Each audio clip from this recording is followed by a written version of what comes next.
પોરબંદર મહાનગરપાલિકા દ્વારા શહેરમાં વિવિધ વિકાસલક્ષી અને જનસુવિધાની કામગીરી હાથ ધરવામાં આવી છે, જેમાં ઇલેક્ટ્રિક વિભાગ દ્વારા શહેરના જુદા જુદા વિસ્તારોમાં સ્ટ્રીટ લાઇટનું રિપેરિંગ કરવામાં આવ્યું છે, ત્યારે સેનિટેશન વિભાગ દ્વારા વિવિધ વોર્ડમાં વિશેષ સફાઈ અભિયાન ચલાવવામાં આવ્યું છે।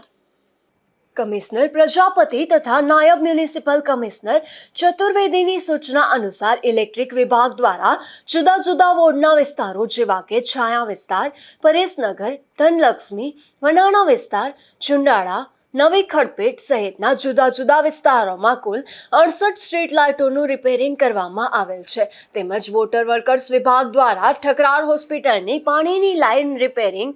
બોખીરા ટાંકાની અંદર કનેક્શન રિપેર કરી વાલ નવો ફિટ કરેલ છે। છાયા દેવજી ચોક, ખાપટ નવાપરા વિસ્તાર, જ્યુબેલી બોખીરા, ખાપટ માર્કેટિંગ યાર્ડ સામે તેમજ ગાંધી પાર્ક અને બોખીરા જનકપુરી સોસાયટીમાં પાઇપલાઇન રિપેરિંગની કામગીરી કરવામાં આવેલ તથા ગાર્ડન વિભાગ દ્વારા પેરેડાઇઝ ફુવારા ગાર્ડન, કમલા નહેરુ બાગ, ચોપાટી લોન ગાર્ડન, વાડી પ્લોટ શાક માર્કેટ ગાર્ડન, રાણીબાગ, આઈ લવ પોરબંદર ગાર્ડન, આવર ચોક ગાર્ડન અને મહારાણા નટવરસિંહજી બાગ, ખીજડી પ્લોટ સહિતના વિવિધ બાગ બગીચાની સાફ સફાઈ કરવામાં આવી હતી।